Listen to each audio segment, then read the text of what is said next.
She laughed and said, "You really thought someone like me would ever date someone like you?" Her friends couldn't stop giggling. I smiled and said, "Good. Then this is the last time you'll have to see me." Later that night, her best friend sent me a message that made my hands freeze. "I'm 30 years old. I work in IT consulting, make decent money, keep myself in shape, and I've always been the kind of guy who minds his own business. I'm not the loudest person in the room, but I'm not invisible either. I thought I knew what I wanted. A stable relationship, someone genuine, maybe eventually a family. I thought I'd found that with Emma. We'd been dating for 8 months, met through mutual friends at a rooftop barbecue last summer. She was 27, worked in marketing, had this infectious laugh that made everyone around her smile. She was beautiful, sure, but it wasn't just that. She seemed kind. She seemed real. We clicked fast, late-night conversations, weekend trips, meeting each other's friends. I introduced her to my parents after 4 months. My mom loved her. My dad said she had good energy. I was falling hard. But there were signs I ignored, little things. She'd check her phone constantly when we were together, then laugh and say it was just work or her friends being dramatic. She'd cancel plans last minute sometimes, always with a reasonable excuse. Her mood would shift unexpectedly, warm and affectionate one day, distant and distracted the next. I told myself every relationship had rough patches. I told myself I was overthinking. 3 weeks ago, everything changed. It was a Friday night. We'd planned to meet at this trendy wine bar downtown that her friends loved. I got there around 8, wearing a button-down she once said made my eyes look nice. I spotted her at a corner table with 4 of her friends, Jess, Alicia, Maya, and someone I didn't recognize. They were already laughing, glasses half empty, the kind of pre-tipsy energy that makes everything funnier than it should be. I walked over with a smile. "Hey, sorry I'm a bit late. Traffic was insane." Emma looked up at me, and there was this split second where her expression was blank. Not warm, not welcoming, just blank. Then she glanced at her friends, and Jess smirked. "Oh, he actually showed up," Jess said. I laughed, thinking it was a joke. Of course I showed up. Why wouldn't I? Emma took a long sip of her wine. Then she set the glass down, looked me dead in the eye, and said, "Honestly, I don't know why you keep trying so hard." The table went quiet. Then Maya giggled nervously. "What do you mean?" I asked. Emma leaned back in her chair, arms crossed. "I mean, look at you. Look at us." She gestured around the table. "You really thought someone like me would ever seriously date someone like you?" Her friends couldn't stop giggling. Not loud, obnoxious laughter, just these little snickers, like they were in on some inside joke I wasn't part of. Alicia covered her mouth. Jess stared at her drink, grinning. I stood there for what felt like an eternity. My chest tightened. My face got hot. But I didn't yell. I didn't make a scene. I just smiled. Not a fake smile, but the kind you give when you finally understand something you should have seen coming. "Good," I said.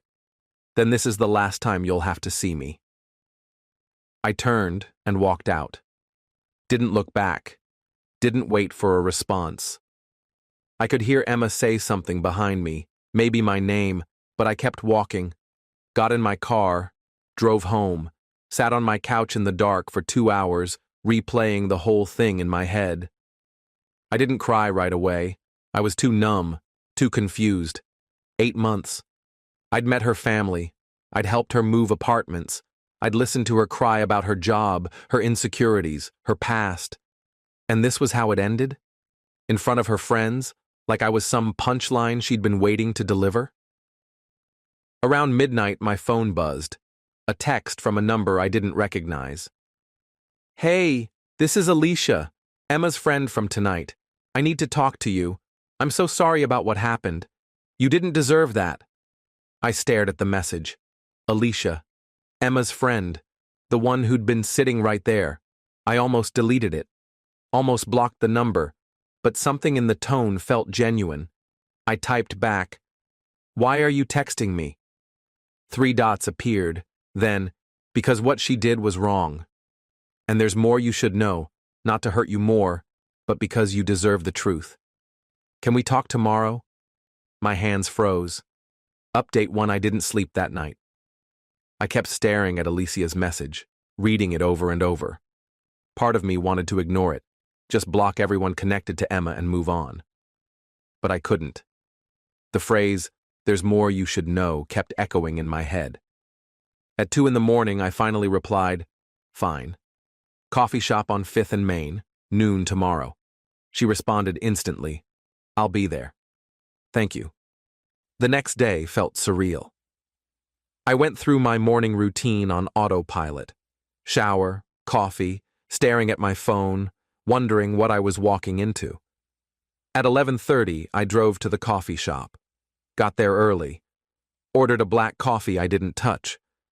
Sat by the window watching people walk by, wondering what the hell I was doing. At exactly noon, Alicia walked in. She looked different from the night before. No makeup, hair in a simple ponytail, wearing jeans and a sweater. She looked tired. She ordered tea at the counter, then sat across from me. "Thanks for meeting me," she said quietly. I didn't say anything, just waited. She took a breath. "Look, I know you probably don't want to hear from any of us ever again. I don't blame you. What happened last night was... I've been thinking about it all night. I couldn't sleep." "Why did she do that?" I asked. My voice came out flatter than I expected. "I don't know," Alicia said. "I mean, I have theories, but I don't really know. Emma's been my friend for 5 years, and sometimes I don't understand her at all." "What did you mean when you said there's more I should know?" Alicia looked down at her cup. "Emma's been going through something. I don't know all the details because she doesn't talk about it, but I know she's been seeing a therapist. Something about commitment issues, self-sabotage patterns. Jess mentioned it a few weeks ago." I felt a knot form in my stomach. "So this was... what? Some kind of test?" "I don't think so. I think she got scared. You were getting serious. You met her parents. She told me once that whenever things get real, she finds a way to destroy them before they can destroy her." Alicia looked up at me. "That doesn't excuse what she did. Nothing excuses that. But I thought you should know it wasn't about you. It was never about you." "It felt pretty personal," I said. "I know. And I'm so sorry. I should have said something last night. I should have stood up for you. Instead, I just sat there like a coward." We sat in silence for a moment. "Why are you telling me this?" I asked. "Because you seem like a good person." And I watched Emma destroy something good because she's too scared to let herself be happy. I've watched her do it before, just never that cruelly. And I realized I've been enabling her by staying quiet, by laughing along, by pretending her behavior is just Emma being Emma. Alicia pulled out her phone, hesitated, then put it away. "I was going to show you some messages, but I realized that's not my place. That would just be more drama, more pain. What I will say is this. Emma texted the group chat after you left last night. She didn't apologize. She didn't feel bad. She said she finally got the courage to end things and that she felt free." My chest tightened. "I left the group chat after that," Alicia continued. "I told Emma this morning that I can't be friends with someone who treats people that way. She called me a traitor. Jess and Maya are mad at me too. But I don't care anymore. I needed you to know that not everyone thought what happened was okay." I looked at this woman I barely knew, who'd risked her friendships to tell me the truth, and I felt something shift. Not better exactly, but less alone. "Thank you," I said, "for telling me. For being honest." "I'm sorry it happened at all," she said. We talked for another 20 minutes. She told me more about Emma's pattern, how she'd done similar things to previous boyfriends, though never quite as publicly. How Jess and Maya encouraged her worst impulses instead of calling her out. How Alicia had stayed friends with them out of habit, out of history, but realized she didn't actually like the people they'd become. When we left, Alicia gave me her number. If you ever need to talk, or if you have questions, reach out. I know I'm probably the last person you want to hear from, but the offer stands. I thanked her again and drove home. That night, I did something I hadn't done in years. I called my older brother, David. Update 2. David lives 3 hours away with his wife and 2 kids. We're close, but we don't talk about feelings much. We talk about sports, work, dad jokes. So when I called him Saturday night and said, I need advice, I could hear the surprise in his voice. What's going on? He asked. I told him everything. The relationship, the wine bar, the humiliation, the conversation with Alicia. I expected him to get angry on my behalf, maybe tell me Emma was trash and I should forget about her. Instead, he was quiet for a long moment. Then he said, How are you feeling right now? I don't know, I admitted. Confused. Hurt. Angry. Embarrassed. All of that makes sense, he said. You got blindsided. That's brutal, man. I'm sorry. I keep replaying it in my head, I said, trying to figure out what I did wrong. What I missed. You didn't do anything wrong, David said firmly. Someone treating you badly isn't a reflection of your worth. It's a reflection of theirs. Everyone saw it, though. Her friends, other people at the bar. I just stood there like an idiot. You didn't stand there like an idiot.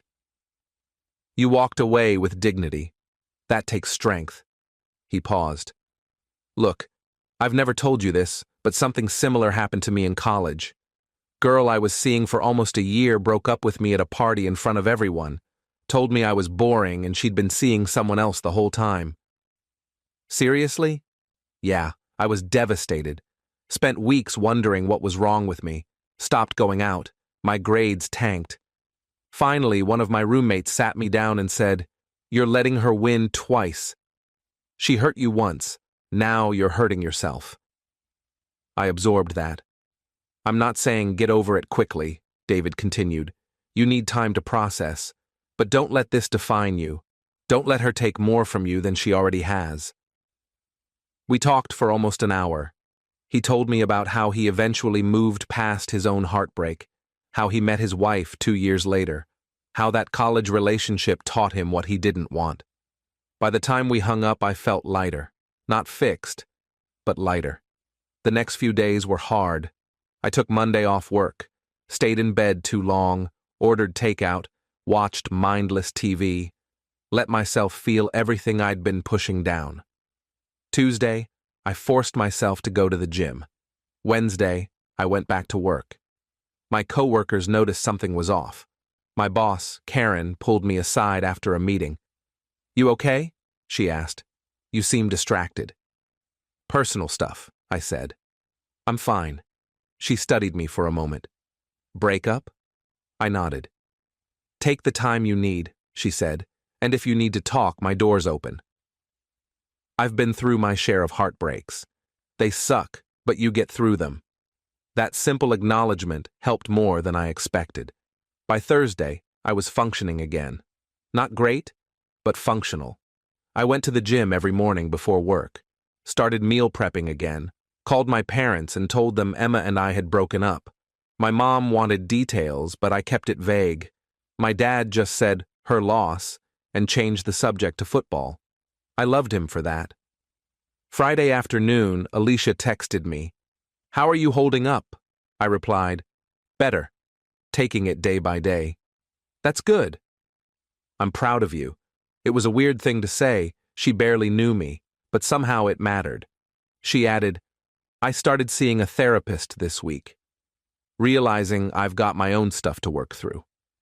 Figured if I'm going to call out toxic behavior, I should deal with my own patterns too. That's great, I typed back. Takes courage to do that. So does what you're doing. Moving forward instead of getting stuck in anger. Was I moving forward? I wasn't sure, but I was trying.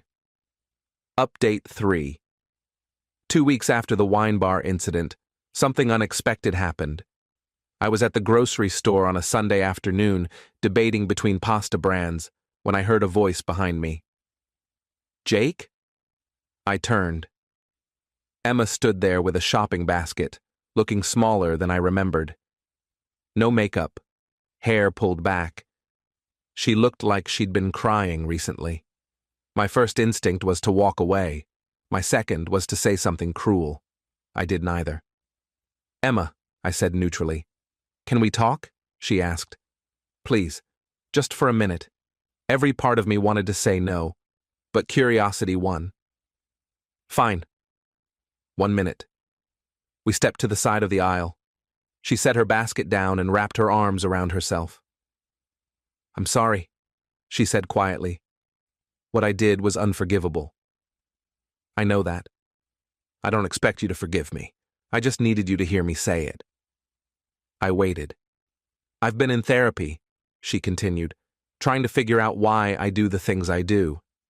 My therapist says I have this pattern of pushing people away when they get too close. Something about fear of abandonment stemming from my parents' divorce. It doesn't excuse what I did. Nothing does. But I wanted you to know it wasn't about you. You were amazing. You were everything I should have wanted." "But you didn't want it," I said. "I did. That's what scared me." Her eyes filled with tears. "When you introduced me to your parents, I panicked. It felt too real, too permanent, and instead of talking to you about it like an adult, I sabotaged everything in the worst way possible." I studied her face. She looked genuine, broken even. A month ago, this conversation would have destroyed me. Now, I just felt tired. "I appreciate the apology," I said, "but it doesn't change anything." "I know. You humiliated me in front of your friends. You made me feel worthless. And according to Alicia, you didn't even feel bad about it afterward." Emma flinched. "I did feel bad. I didn't know how to admit that, so I pretended I didn't care. I'm really good at pretending." "I can tell." We stood there in uncomfortable silence. "Are you seeing someone?" she asked. "That's not your business anymore."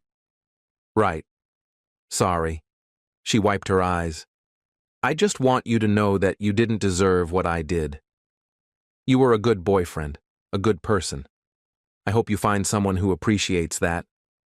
"I hope you figure out whatever you need to figure out," I said, and I meant it. Not because I wanted to reconcile, but because holding on to anger felt exhausting. Emma nodded, grabbed her basket, and walked away. I stood there for a moment, processing what had just happened. Then I grabbed my pasta and continued shopping.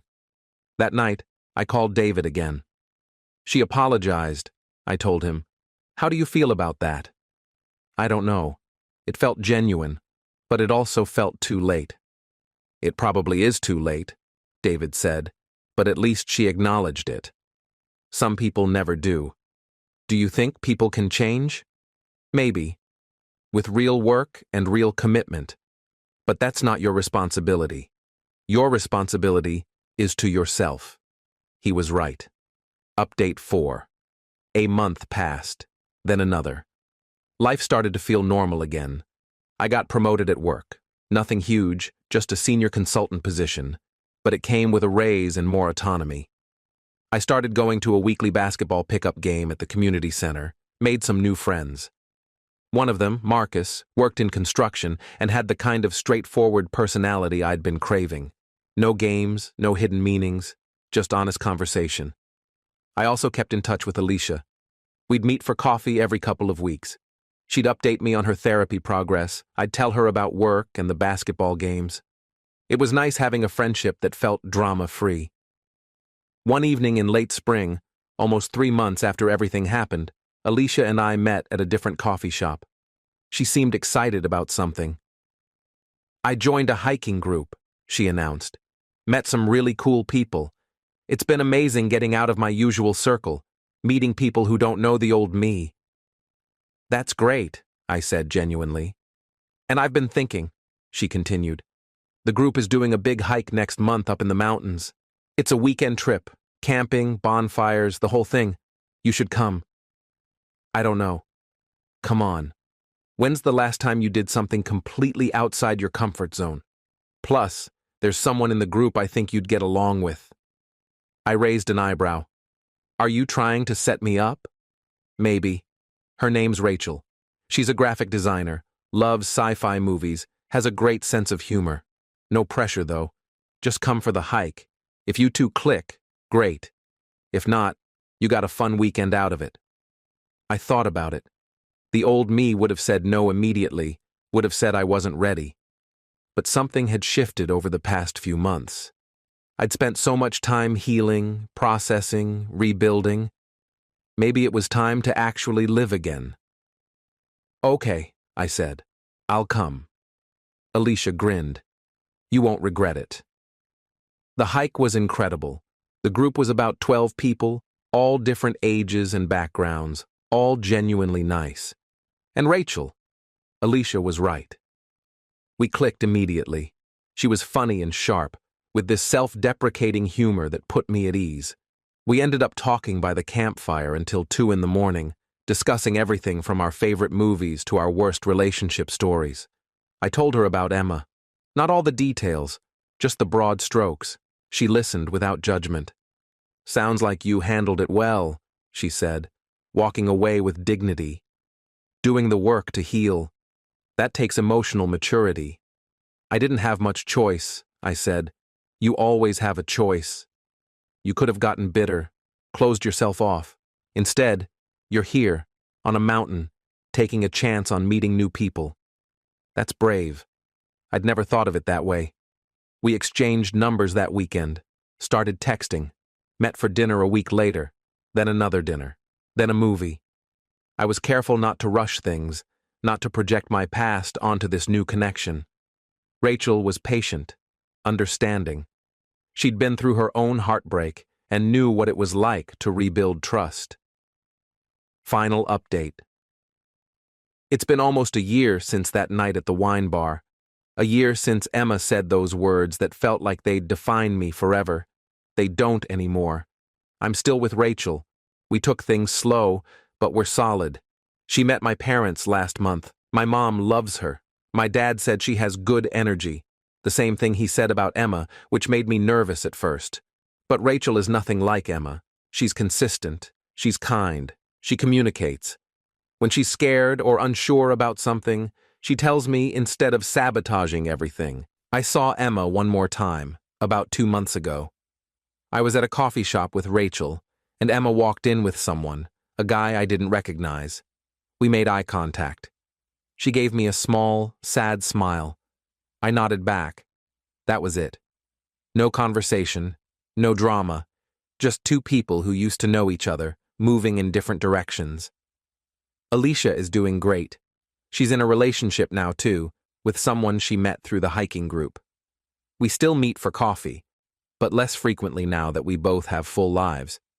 She told me recently that leaving her old friend group was the best decision she ever made. She's lighter now, happier. I think about that night sometimes. The humiliation, the pain, the feeling that I'd never recover. But I did recover. Not because I got revenge or made Emma feel as bad as she made me feel. I recovered because I chose to. Because I did the work. Because I surrounded myself with people who genuinely cared about me. My brother David was right. Emma hurt me once. I didn't let her hurt me twice by staying stuck. I won't pretend it was easy. There were dark days. Days I didn't want to get out of bed. Days I questioned everything about myself. But those days passed. And on the other side was a life I'd built intentionally, with people who valued me. Someone asked me recently if I'd forgiven Emma. I don't know if forgiveness is the right word. I've let go of the anger. I've accepted that what happened says more about where she was in her life than anything about my worth. I hope she's doing better. I hope her therapy helped. But whether it did or not isn't my concern anymore. I'm focused on my own life now, on Rachel, on my career, on the friendships I've built, on being the kind of person I'm proud to be. That night at the wine bar taught me something important. How someone treats you in your worst moment tells you everything you need to know. Emma showed me exactly who she was, and I showed myself that I could survive it, learn from it, and build something better.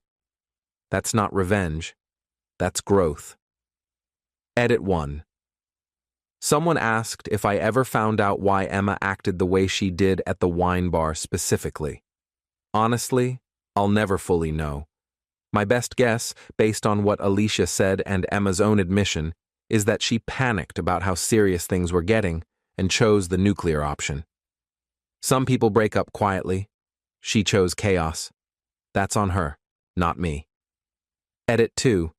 A few people mentioned that Alicia sounds like a great person for reaching out. She really is. Not many people would risk their friendships to do the right thing. I'm grateful she did. Our friendship has been one of the unexpected good things that came from all of this. Edit 3. For anyone going through something similar, give yourself time. Don't rush the healing process. Talk to people you trust. Consider therapy if you need it. Focus on rebuilding your self-worth. And know that how someone treats you isn't a reflection of your value. You're going to be okay, I promise. I promise.